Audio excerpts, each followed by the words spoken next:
Hi పిల్లలు. ఇక్కడ మీకు నేను 2 త్రిభుజాలు ఇచ్చాను. అందులో ఒక పుల్లను మాత్రమే తీసి కలిపి 4 త్రిభుజాలుగా చేయండి. ఎలా చేస్తారో చేయండి, ట్రై చేయండి, చూద్దాం.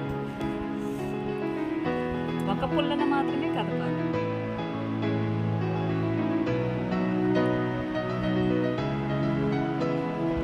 నువ్వెన్ని కలిపావు? మళ్ళీ నేను చెప్పాను.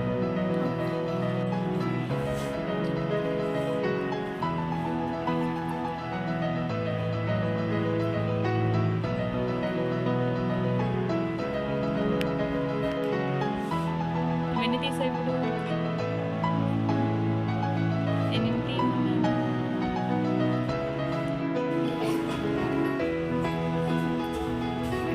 త్రిభుజాలు ఉన్నాయి? 2